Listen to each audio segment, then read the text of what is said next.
Africa মহাদেশের উত্তর-পূর্ব অংশে অবস্থিত দেশটির নাম ইজিপ্ট বা মিশর।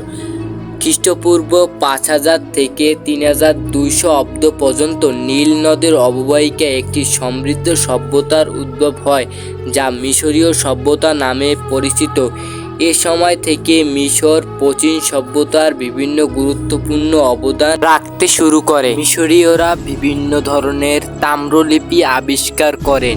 ৩২০০ খ্রিস্টাব্দ থেকে প্রথম রাজবংশের শাসনামল শুরু হয়। এ সময় থেকে মিশরের ঐতিহাসিক যুগের সূচনা হয়। একই সময় নামরার বা নেমেস হন একাধারে মিশরের প্রথম নরপতি ও পুরোহিত। তিনি প্রথম ফারাও এর মর্যাদা লাভ করেন।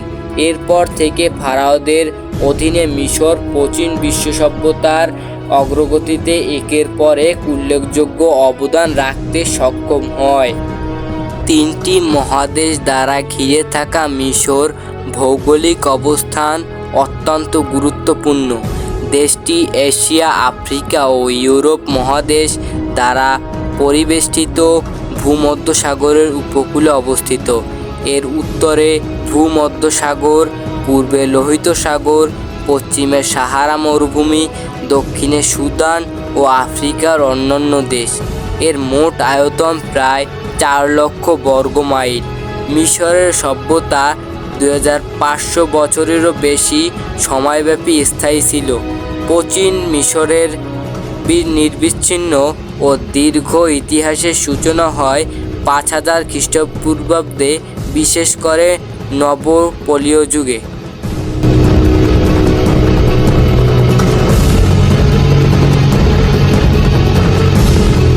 প্রাক রাজবংশীয় যুগে মিশর কতকগুলো ছোট নগর রাষ্ট্রে বিভক্ত ছিল।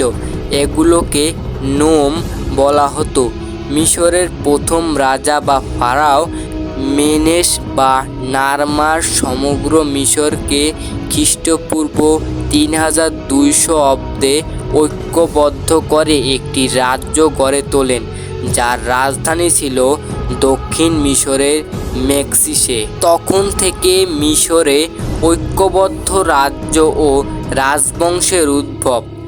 মিশরীয় পের ও শব্দ থেকে ফারাও শব্দের জন্ম। ফারাওরা ছিল অত্যন্ত ক্ষমতাশালী। তারা নিজেদের সূর্য দেবতার বংশধর মনে করত। ফারাও পদটি ছিল বংশানুক্রমিক, অর্থাৎ ফারাওদের ছেলে হতো উত্তরাধিকার সূত্রে ফারাও। ভিডিওটি ভালো লাগলে অবশ্যই কমেন্ট বক্সে জানাবেন এবং লাইক দিতে ভুলবেন না। চ্যানেলে নতুন হলে অবশ্যই চ্যানেলটিকে সাবস্ক্রাইব করার অনুরোধ রইল। ভিডিওটি সম্পূর্ণ দেখার জন্য ধন্যবাদ।